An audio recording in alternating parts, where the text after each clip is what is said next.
Welcome to the Friendly Moms Club podcast with Jen and Karlee. We're the new mom friends you didn't know you needed. We are creating a safe space to bring moms together, lighten the heaviness, and find joy in the everyday moments. Together, we will share our own experiences of being new moms while navigating the topics we wish more people talked about. Join us every Monday to hear us skip the small talk and dive right into the uncomfortable.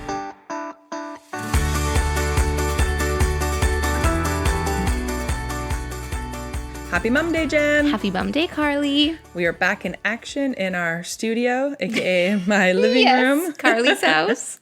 Yeah. We're doing a little filming. Yeah. I'm like half here and you already should know why. So just take everything I say. If I need to pause a little bit or I sound funny or like mama and pregnancy brain are acting, just bear with me a little bit today. Yeah, you get the double whammy there. Yeah, it's a real thing. That's rough. Yeah. I was like legitimately not all there when I was pregnant. It really struggled. It's a real thing. I thought like mom brain, people are just use it as an excuse. They forget things. But now that I've done it, I realize it's a very true thing. And when you're pregnant, like pregnancy brain is a thing. Oh my gosh, so then hard. a double whammy. When you get pregnant this close together, I guess I did this to myself. The babies just suck it out of you. Yeah. Even mom brain. I really struggled with like word retrieval. Like I can never think of the word. I'll say to my husband, that thing that washes the dishes. And he's like, the dishwasher? I'm like, yes, that thing. Yeah. But I like cannot When it's on the tip that. of your tongue too and you know it and it just it's not coming to your mouth. Yeah, it concerns me about going back to work because I don't know if I'm going to be able to actually speak to people. Yeah, I know. We'll see. Well, today we're talking about a fun topic. It's boobies. I don't know. Yeah, it's just like one of those things that I was very wrong. Everything I thought about breastfeeding and what I thought it would be like was very different than my experience. So I always just have to laugh. Like I was very naive when it came to breastfeeding. So, and we'll get into why. It was hard. I even part of my work is helping people establish breastfeeding. And I'd seen so many of my friends struggle. And I in my head, I knew how hard it was going to be. And I still nothing can prepare you. It's like the lack of sleep. Nothing can prepare you for how hard it can be. Not everybody has this experience. Some people, it's just easy breezy. It just happens. And that's what I thought it was like. Yeah. I was very naive and I just thought baby comes, you put them on the boob and you can breastfeed. I just naively thought everyone could do it. Everyone always had a milk supply, enough of a milk supply, no problems latching. I just thought all of that was just it's just natural. It's just going to happen. It's just going to work. That's truly what I thought. So I got a big surprise. What's the word? Wake up call. Yeah. I don't know what the word is. I don't know words. Words are not my thing. Wake up call. And it's also two ways. You have to, it's a skill you're learning and your body has to do it. And then also baby has to be able to do it. And there's so many factors on both sides of that, which we're going to talk about today. So today is actually about our experiences breastfeeding. So we're not going to be talking about how to, there'll be no demos. I mean, we could. The child's asleep. Mine are all dried up. So I can't demo anything. But you can still demo a lot with dried up boobies. But we are going to talk all about, we had very different experiences. So it'll be interesting to kind of hear what we both thought and what happened in our journeys. So definitely. We will start. I will ask you the first question, Karlee. Perfect. So what was your plan? So when you were pregnant, what was your plan for breastfeeding? Yeah. So people always when they're I just want to be a mom. I never really had that. I knew I wanted to be a mom, but it wasn't my life's passion. It wasn't something I always looked forward to or wanted. But when I thought about being a mom, one thing that always came up for me was that I really wanted to breastfeed. And I don't even, I know society makes us think you have to, but I don't even know what it was because I do feel very strongly that you feed your baby however you need to. And I was very open to using formula. I was very open to bottles and alternative feeding. I never felt like I had to, but it was something that deep down I really wanted to do. To me, it was just high on the priority list for me. There's a lot of things in the newborn days that newborn photos, I don't, but I really wanted to breastfeed. So that was my plan. What about you? What was your plan, Jen, for breastfeeding? We wrote here during pregnancy, but I think just in general in life, what was your I just thought plan? Everyone breastfeeds. I just really naively, and I saw my sister go through this and not being able to breastfeed. So I know that not everyone can. I don't know why I thought it was just going to be Did she struggle with easier. it? Yeah. And what about your mom?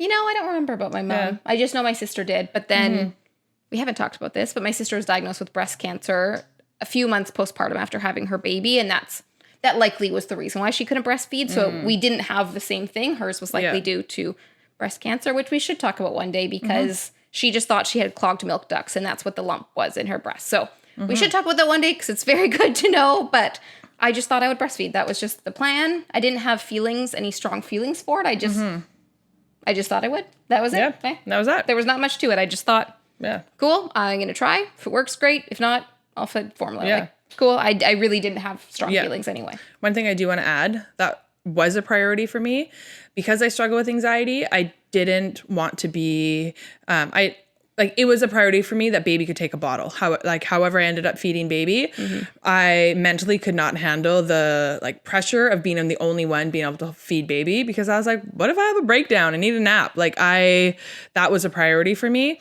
And I remember saying to my husband that if I can make adequate breast milk, I would rather exclusively pump. Oh, I lost a nail. Darn. I would rather pump and give bottles than only breastfeed and not give bottles. And that was something we talked about before because for mental health reasons, that was a priority to me. Where some people are the opposite. They don't want to give a bottle because they don't want to have to pump and give bottles if baby preferred that. But mental health is important. And as we're going to get into, breastfeeding is hard and it is hard on your mental health, especially if it's not working easily. That's something actually the psychiatrist I worked with when pregnant, she did mention I will support you in breastfeeding how I can, but I need you to go into it without being attached to the idea that it has to work. And she asked me what's your plan for feeding and recommended before I even told him my plan, it's good to have a loose plan because it doesn't always go the way you want it. And then when you're also trying to prioritize your mental health, it's very hard to have a rigid plan for breastfeeding as well. Yeah, that makes sense. If that's somewhere that you're coming from, definitely something to consider. Yeah, and something you can talk to your therapist about. If you are pregnant, that's a good thing to talk about is because there's a lot of pressure and stigma towards breastfeeding.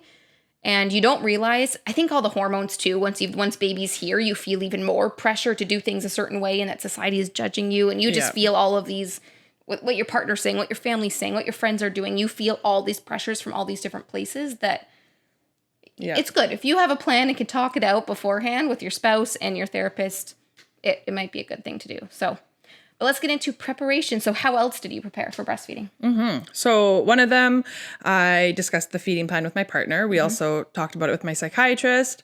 I also became familiar with my pump before birth. So I sterilized all the parts, got everything ready, figured out how to use it, made sure it actually worked. And then one thing that my midwife encouraged was antenatal hand expression. So hand expression is just when you squeeze out a little bit of the colostrum with your hands. And she gave me some little syringes. And I think they would normally do a demo. It's something I was familiar with from work, but she recommended I started, I think either 36 or 30, I think it was 36 weeks. She said I could, but always check with your doctor or midwife because some people are not candidates for this if you have any risks in your pregnancy. And she just said anecdotally in her experience, she was seeing less post-term or post-due date induction. So less people going over their due date and needing an induction if they were doing some hand expression. And I was like, cool. If I don't have to be pregnant for 41 and a half weeks, that would be great. In this summer heat? Yes. Yep. So I did that and I actually was really, really enjoyed it and got a good little stash, but that doesn't happen to everybody. And also, if you aren't able to get a stash, it's not actually an indication of breastfeeding success. So some people, their bodies just don't make very much colostrum. Some people leak like crazy from 20 weeks. So that's important to note. It can be very helpful, and Jen's going to talk about it as well. There's lots of ways it can help, but you also don't have to. It was just, Oh, and then another thing I did in the house was I set up pumping and breastfeeding stations. So I had one of those little white trolley thingies. I think it's from IKEA. The 3 shelf carts.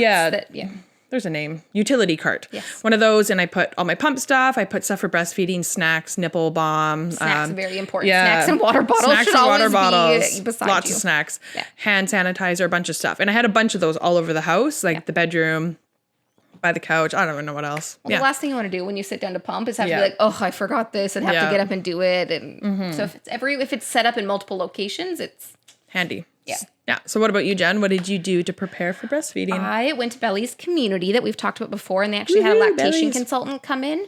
And so it was like a 2-hour, I think, free kind of workshopping class with her. And she had a little like the knit boob, the crocheted boob that she showed like hand expression and the benefits of hand expression and kind of, just how to do it. Tips on breastfeeding, and and they were very big into it's okay if it doesn't happen. Like, that's good. They did not push that you had to breastfeed at all. They just were there to support you. And because sometimes when people are really passionate about breastfeeding, they can be very like, you got to do it. You got to do it. Yes. And I did not feel that at all, but I felt I learned so much. That's like good. Poor little naive me was just like, my eyes were forced to open up and be like, wow, there's a lot more to this that I didn't know. There's lots.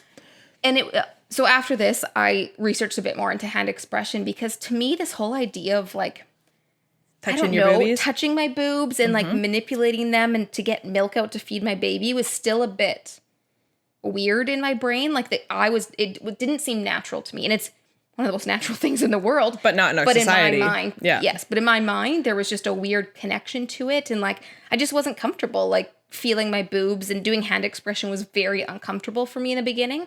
So I did it, and I really didn't harvest any colostrum, but it helped me prepare just because I felt way more comfortable with knowing how to hand express. Like there's a little bit of a method to the madness of how you squeeze and in what direction, and definitely. And every breast is different. So what works for some people won't work for others. You have to get used to how it's going to work for you and what that looks like. And if you can kind of figure that out before you're trying to latch baby and hand express, it makes a big difference. Like if you're already comfortable with that, once baby's here, you're going to feel a lot more comfortable whipping out the boob and trying to get the baby on. And because sometimes you need to hand express while the baby's latching too. Like so anyways, it really helped a lot. So I had to force myself. I set a timer on my phone that would go off, and I'd be like, okay, it's time for me to go do some hand expression. I'd lock myself in my room and like, okay, like I didn't even want my husband there. I was like, this is just weird. I need to do this on my own. But by the time the baby was here, I was much more comfortable with it. That's good. You felt like you actually became more comfortable handling your breasts? Yes. Yeah. So it was worth it. So between the class and doing some research on my own and kind of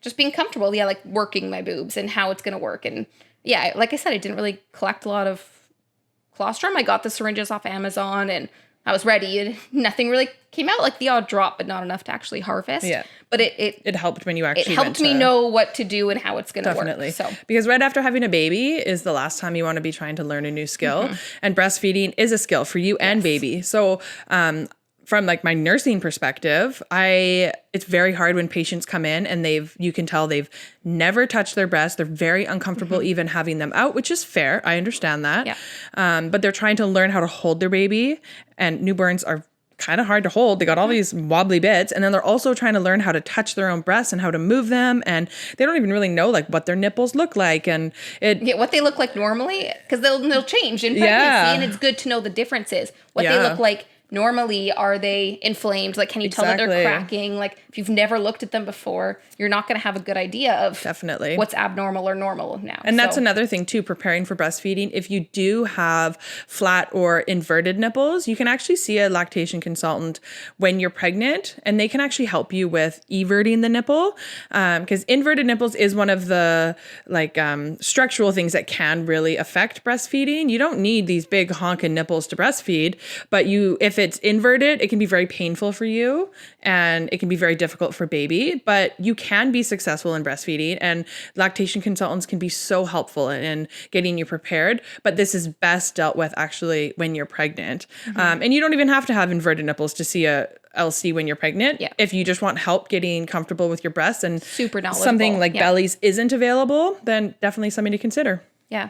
There's so much more we could talk about breastfeeding, but today is more about our experiences. So we'll try to stay on track about that. So, okay. So what did feeding look like for you, Karlee, when you were actually in the hospital? Like those first, 48, 72 hours when you're there. So the first night, Henry had we'll talk about this in our birth episode, but he had a very fast and slightly traumatic delivery for him. He ended up having a vacuum, and it was just all very fast. So I think he kind of came out wow, what's going on?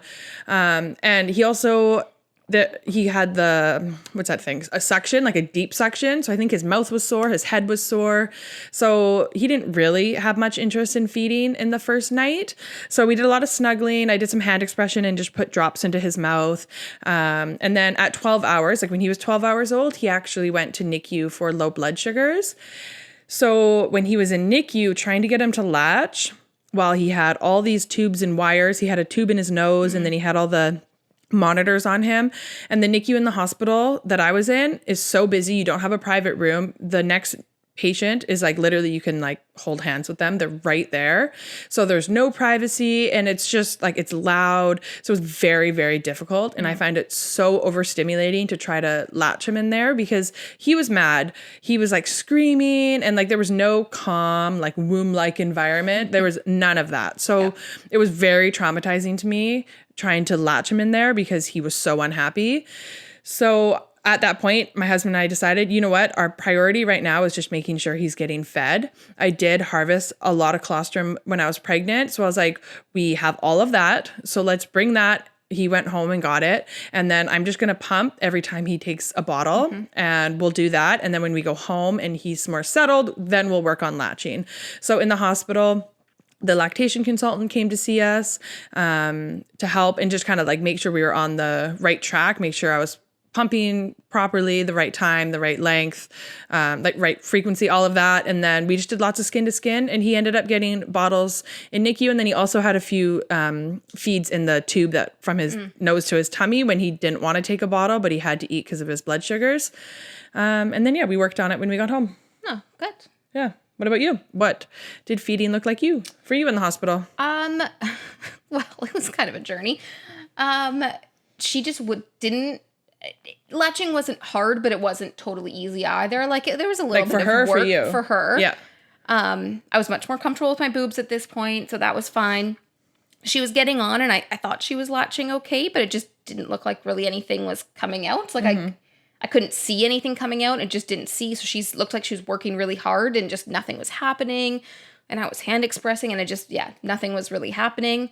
And then, so we tried this every couple hours, like we kept trying. And then she ended up losing too much weight. So they basically said she was at the benchmark that if she lost any more weight, they wouldn't let us go home and that we had to give her formula was basically what we were told. There wasn't any options. There was very annoying. no lactation consultant support. Yeah. Like we weren't offered any support. The nurses basically just said like, yeah, you're doing great is what I was told. Like I basically was told I was doing great, but she was lost all this weight and they told us we couldn't go home. Like it was just all very stressful. Yeah, it did not go great. We ended up just having to give formula in the hospital so that we could get discharged to come home. So yeah, it didn't really go great. Like and we just had to give formula. So sounds like you didn't have very much support with feeding in the hospital, which is sad, but I also understand because the hospitals are so busy. Yes. But it also highlights the importance of preparing yourself and your plan, which you did, but you did need that support from them to kind of help close the gap and bring it all together. I was not good at advocating for myself. Yeah. Like I know this pregnancy, like this birth, I think will be very different because I'm going to know a lot more questions to ask, things I can ask for, what I'm actually like rightfully entitled to, like things I can actually ask for that should be available. I'm going to hopefully I'll be better this time around. Sure. Also frustrating. They said your only option was to give formula. Yes. Formula is a fantastic option, but it's not the only option. Yes. So there are other things. Yeah. That's frustrating. I also, in the back of my head, I had already made a lactation consultant appointment for someone to come to my house. I think it was 2 days after we were set to come home. So, 4 days after the baby is born, I knew I had someone coming to my house. So I was also like, had some support. I have support coming. So you just want to get home. You don't want to be in a hospital. You just want to go home with your baby. Get me out of here. So I was like, you know what, whatever I need to do to get out of the hospital, then I'll work on it with a lactation consultant. So for sure, which we can talk about next. So what about the first week? So once you're actually home, were you able to get some quality time to work on it? We did. Once he got all the tubes and wires, we set up camp on our living room. And at first, we did a lot of bottle feeding. So I was pumping around the clock. Every time he took a bottle, I would pump. I was very lucky to have a really good supply even in the beginning. So I had the element of supply was kind of removed from the equation. But latching took a long time. So in that first week, he would kind of latch a little bit here or there, not super productive at it. I don't even know when it was. At some point in the first week, my midwife, who's also a lactation consultant, she got me using a nipple shield to kind of help with the transition from bottles just to breast. And that was very helpful. And near the end of the first week, he was actually latching properly with the nipple shield, but we weren't using that as like our main feeding. We were doing the bottle, and then usually I would kind of like bring him for a cuddle and he would latch a little bit because by that point he was like settled and not so hungry. Sometimes I would try to do a little bit of latching and then give him the bottle. But sometimes he was hungry, he was mad. So it was hard. Lots of pumping and breast milk by bottle kind of around the clock. But it was good because my husband got to help out so much. So and like the first few nights we would both get up and I'd pump on the couch and he would sit there and give Henry his bottle and then we'd go to bed together. That lasted a few nights and then we started taking turns. Which we knew, but like the first few nights, like it was exciting. Like we were having fun. We'd like sit and eat cookies. I actually have a really good picture that I'll post of us sitting and like hanging out, probably eating some lasagna or something at 3 a.m. It was great. I know, because you enjoy it. And then, then the tiredness sets in. And then we're like, okay. The adrenaline of like those first couple days, right? And we're like, now we need to divide and conquer. Yes. And what about you, Jen? What did breastfeeding the first week at home look like? So the first couple days I don't really remember until the lactation consultant came. I think we were just mostly formula and like trying to latch. But again, it didn't really seem like anything was coming out. And I was just really banking on I need support. And like I can't wait for her to come. And honestly, it was like, I just love her. I still feel this strong connection to her because I feel like she was like that saving grace, like when I needed help and I was so desperate and so confused. So when she like came in the door, I was just like, I felt immediately more at peace with everything because I had this really good support system coming to help. And my husband was there. She was very supportive as well. She was phenomenal. And not preachy. And my husband was there, and so she really talked about feeding, and we talked about latch, and she's like, I really think that she's latching, like it looks like she's latching okay. And we talked a lot about hand expression, but we ended up having to do triple feeding. So, which basically means in the shortened form that I would breastfeed as much as I could, 20-ish minutes aside to see how much we could get out. Then after that, so after like 40 minutes, then I'd pass her off to Nanad, who would give her formula or pumped milk. The first time there's no pumped milk. After that, there's pumped milk. Mm-hmm. So he'd be giving her a bottle, and then I would pump. And I would pump for another 20 minutes and see what I could get. I'm tired just listening to that. So really, you're supposed to do this every 2 to 3 hours, but that whole process took over an hour and a half to do that one triple feeding. So we got like half an hour, 45 minutes till we're like, well, got to do it again. And I was so lucky to have my spouse there because otherwise I would have had to do the bottle and then I would have had to pump. So it would have given me like another 15, 20 minute chore to do in between there. And there's the cleaning. And it was, and then the baby, they need stuff too. And we tracked everything, like obsessive compulsive, like sheet with all the lines, like all these like lines. We had all these charts and it was date, time, left side, right side, what side I pumped, how much I pumped for the time, how much they were getting. And like, it was just insane. And so the first week was just the most chaotic, exhausting thing I've ever done in my life. Yeah. But you made it through. Yeah.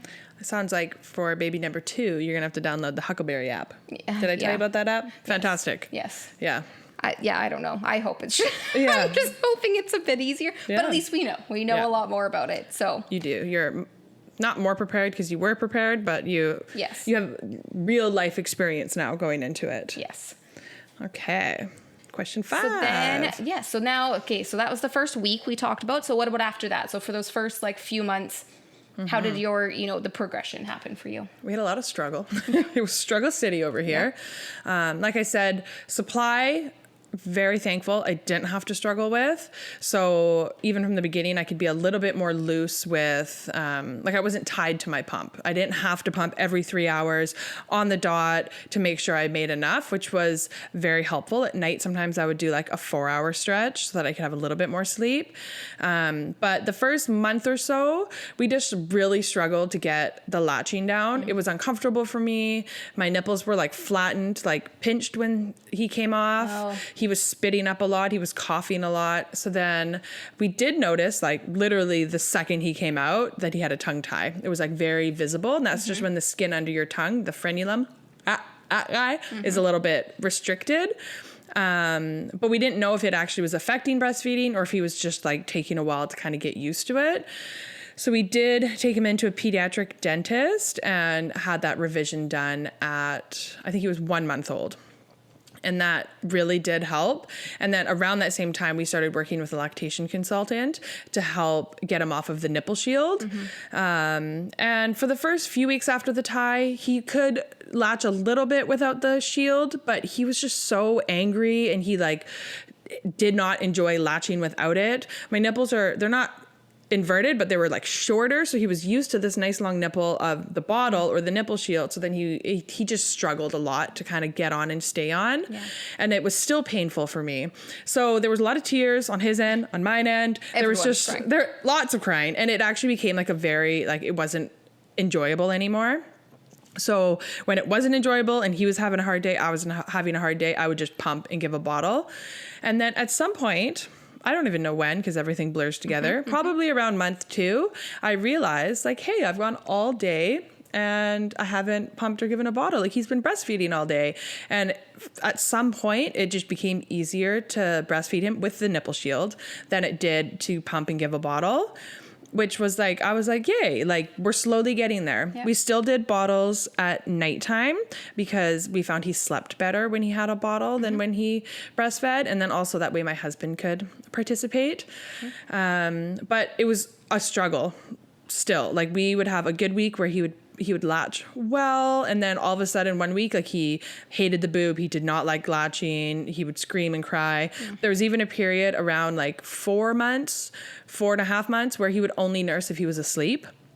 So then I would like rock him to sleep with a pacifier, and then I would pull the pacifier out and like swap it with my nipple, and then he would eat. So he was like only nursing when he was asleep, and then like I also dream feeding. Yeah. And then I would have to hold him. So like it was nice. We would do naps and feeding all together at once, but it was hard because I was like, he hates my boobies. Like it was actually like mentally very difficult because I'm like, I'm going through all of this to feed you, and like I felt rejected. I think that's what it was. That I'm like, and then you go down the like spiral of like, this is easy for so many other people. Like, why is this not easy for us? And why does he not enjoy breastfeeding? And you also put a lot of work into it. Like you were working really hard. Yeah. And so to not see the results was difficult. It was like emotionally and mentally draining. But then we would have these few great days and it went well. And I'm like, okay, we're turning a corner. And then 1 week he'd be like, nope, I don't want to breastfeed. Like dangling the carrot in front of you, like it can happen. Like look, it's there. Like we're so close, and I don't know. Actually, I do know what changed it. Around 5.5 months, he went through like a wicked sleep regression. So for a few nights, we decided to co-sleep, and he did a lot of nursing at night during those few nights. And then it was like a switch flicked in his brain, and all of a sudden he was like, yeah, like breastfeeding, I love it. And since then, he just loved it, and he really enjoys breastfeeding now. Like he's actually, I can like feed him for comfort. Before that, like there was no nursing for comfort. It was like something he needed to get comfort for. Like I would like try to feed him and he'd be like, "Blah!" And then I'd have to comfort him other ways.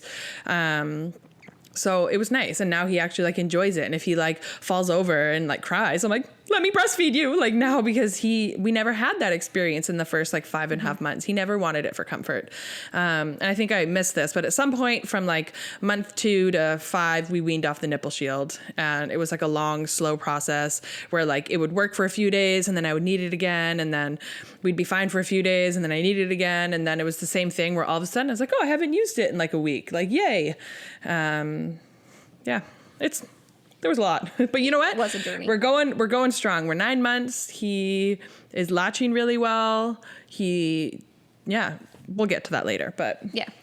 We're doing it. All right. So what about you, Jen, the first couple of months, what did feeding or breastfeeding look like? So we continued triple feeding for a long time, probably longer than we should have for my mental well-being, but we kept working with a lactation consultant. So she came to our house twice, and then we had 2 office visits as well.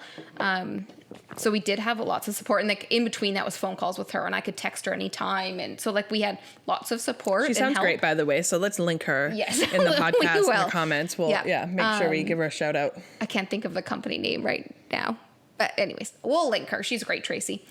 Tracy. Not the same Tracy, Oh. but Oh. not your Tracy. So many different Tracys. Different Tracy, yes. Anyway, so we did triple feeding for a long time. And something I do want to point out is that in those kind of like the lessons we were having, I actually had to get my husband to learn how to do like the hand expression because my hands would cramp. Like between trying to hold a baby and then trying to like express, my hands would get like numb. They'd go to sleep. I'd get cramps and I just couldn't. Like I was entire 20 minutes on each side. I was breastfeeding. I was hand expressing the entire time. Yeah, that's exhausting. Because this is the only way I was getting any milk out for her to get. And so, yeah, my hands were exhausted and cramping. And so she actually taught Nanette how to do it so that it could be helpful to me and I could have a little bit of a break. I mean, a break. Like, I'm still breastfeeding, but at least my hands got a little bit of a break. It's like, you know when somebody stands behind you and they act as your arms? Yes. It's like that. That's what Dad was doing. He was acting as that. So he learned how to, like, help with the hand expression, which was super helpful. And I also finally got a breastfeeding pillow. Oh, life-changing. I got my I can't even Did you have the one that clipped behind you? Yes, my breast friend. That's really hard to say. It's not my breast friend. Anyways, I was like, I don't need it. Like, I'm strong. I work out. I got muscles. How hard is it to like hold your baby? But when you're doing this and you're trying to do it on the ball. It was exhausting. Yeah. So I finally got one of those and that was game changer, getting the pillow for us. So between that and Nanette helping, we just triple fed for a long time. And then finally my mental health and in consultation with the lactation consultant, we're like, you know what? I think my milk is just not, I just don't have a supply. Like for whatever reason, it was not increasing at all. Like we were seeing no change with all of the work we were doing every 2 to 3 hours. Like there was no change. She also had the tongue tie. We got the revision done. But latching wasn't her problem. It was the supply that was the issue. So the tongue tie, it didn't really factor in because she was always latching But anyways, that was just an aside, something else that we did during that time. That's actually how we became friends, over the tongue ties. So we finally switched to, I was just pumping and we were just giving her whatever I pumped. She would eat that during the day and then the rest was supplemented with Do you remember formula. when you made that switch, when you got rid of the attempting to latch? Like 3 to 4 months, I think, is when we stopped. Like we kind of gave up the feeding portion of triple feeding and just did the pumping and the bottle.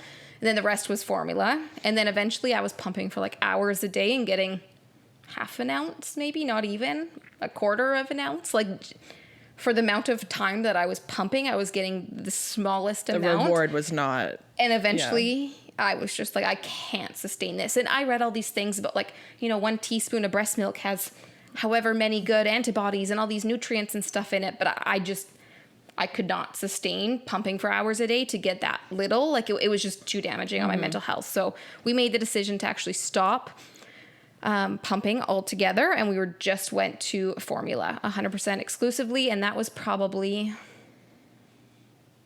month like 4 to 5. No, maybe it was closer to month 6 because I remember thinking like I got close to 6 months. Like, well, we'll call it good kind of thing. But yeah, we triple fed and then I pumped for probably longer than I should. But we tried. I tried everything. You did. You gave it a real college try. Did not work. And I have to say again, the lactation, she didn't pressure me at all. She was just like, you know what? You've tried hard. Like, pat yourself on the back. We have done everything that I can think of for you. And it's just not working. Just wasn't working. So she was like, I can help you transition to bottle feeding. Luckily, Jordan liked taking a bottle because we'd kind of done that from the start. And so we had no issues doing that. And yeah, we got a baby Brezza and it changed our life. Changed your life. Can you talk a little bit about like how it felt when you were putting in all of this effort and you weren't getting the outcome that you wanted? Oh, it's just so, it just knocks you down. Like you just feel like crap all the time and you're trying so hard and for everyone else it's working. So you think something is wrong with you and like, why isn't this working for me? Like I am putting effort in. Why is this effort not getting a reward? Like why I'm trying so hard. Everything the amount else of in effort my life, you're putting in is not actually. You work hard for something, you get it. Like I worked hard and studied a lot. I got good grades. I tried hard in things in sports and I did well and got MVP. I, went to the gym, I got faster. I went to the gym, I got stronger. Like you tried and then you got these things. So I just thought, I am trying so hard.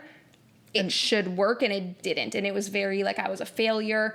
Yeah. I was this weak person. I was not, like, I was so down on myself. But really, you were, like, the opposite of that. But when you're in that, that's all you see. Where, like, the amount of effort you were putting in was not, like, the outcome was not reflected.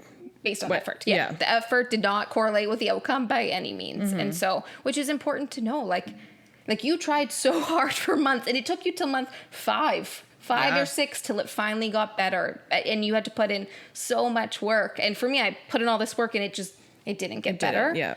But your mental health has to be taken into account because it matters. Yeah. Like, we were talking about this before. Like, of course, there's benefits to breast milk. Yes. You can't make the antibody. I don't know. Maybe somebody one day will. That'd be great. But you can't. Like, your mental health is so important. And people think, oh, but like the benefits of breast milk. Well, you know what also is really good for your baby? Having a present mom who isn't crying and also isn't pumping 30 hours a day. Yep. You need to be present and actually you can't actually pump 30 hours a day. But yeah, that's the joke. That's the joke. But you actually, like, you can allow it to. And it did happen for both of us, but you can allow it to kind of take away your joy, take away energy that you could be putting towards creating a bond with your baby. And that's not the point of breastfeeding. Yes. Like, you can't, it's very hard to not let it affect your mental health, but that's why it's important to have this conversation with your support before, because when you get yourself into that spiral, into that hole where like, it has to work out, or I'm not a good mom. Like, no, that's not the truth. Yes. You can be an amazing mom, no matter how your baby is fed, but you have to prioritize your mental health for that. And it's hard. It's so hard because you feel like a failure. You feel like it's not working.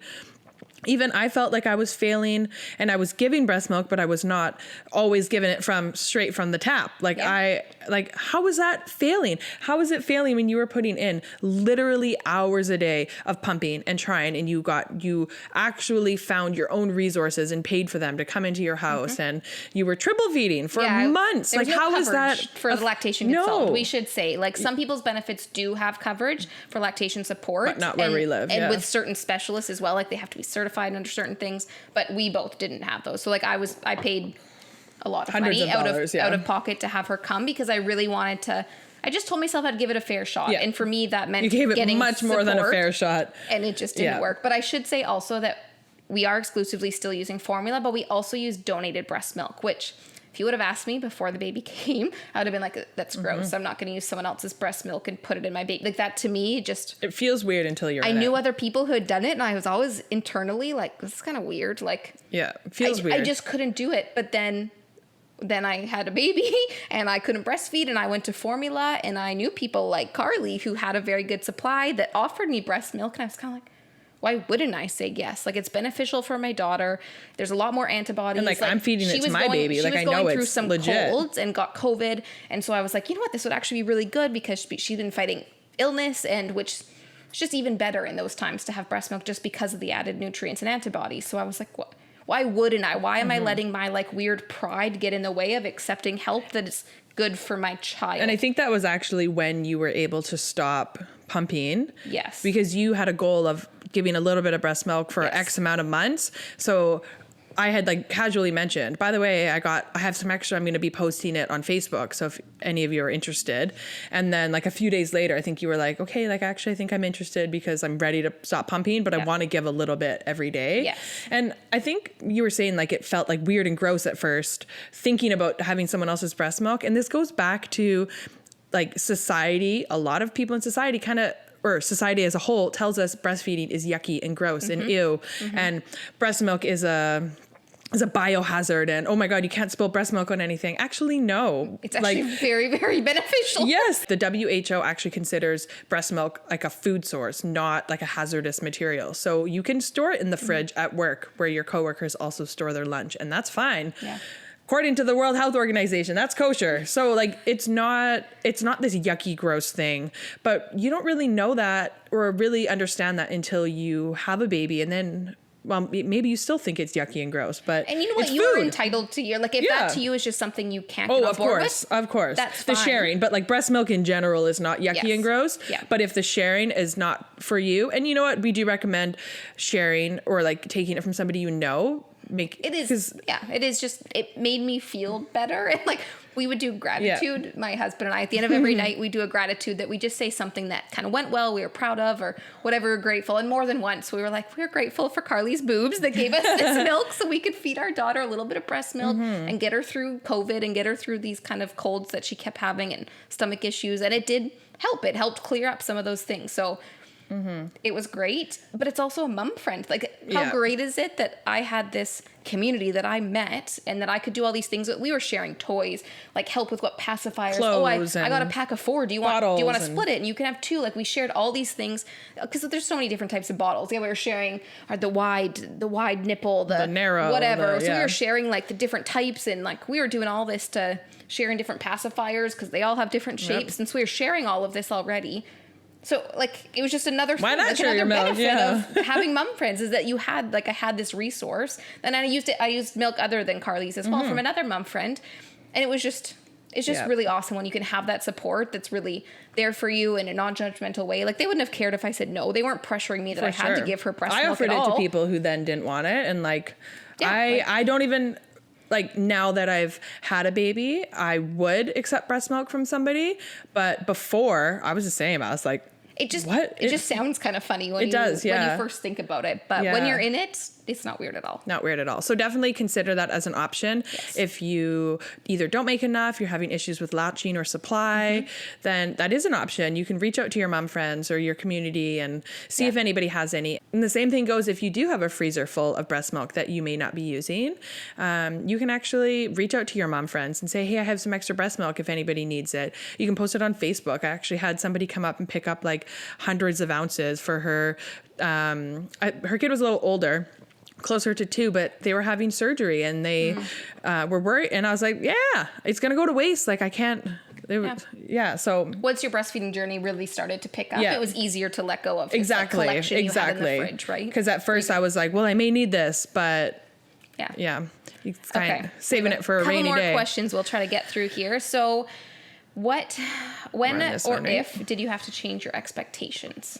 Literally the entire way. And I kept having to change it and remind myself of not even my expectations, but like what is not like acceptable, but like what's actually important. But the main one was when we were in NICU and I was like, hey, I cannot handle this screaming. And I felt like I was torturing him. Like, I was like, we will get there with latching. I can't, this is not a priority right now. The priority right now is us, like him getting out of the NICU, getting home, getting settled, and that he's being fed. So we had to do a full shift. Well, not we, I did, because my husband was like, you're the boss in this, like, whatever you want to do. But that was the main one. What about you, Jen? When did you have to change your expectations? Mine was when I think I first kind of was like, I don't think I'm getting really any milk. Like, I don't think this is working. You're like, wait a second. I kind of was like, no, I'll just work hard and it's gonna work. Like, I'm just gonna work hard and it's gonna work. So I think when I finally stopped doing the triple feeding and I finally kind of went down to not a lot of pumping and that reality check of just like, I can't outwork this. I can't work harder and make it work. It's not gonna happen. And so that was the biggest kind of reality check I had to do. And it was the best thing for my mental health. And then I could actually, enjoy and spend a lot more time, like quality time with my child, as opposed to spending the time pumping and you didn't have it here. Just not being happy and watching pump parts and like, actually like flashbacks hearing the noise now. Karlee will pump sometimes and I'm here and I'm just like, like that noise. It's like noise on or nails on the chalkboard. Triggers me, but it is. And we had the same pump, so it's the same noise. I know exactly the same, but and then did you use lactation support? This is the last question. Yeah. So my midwife, one of them is actually a lactation consultant.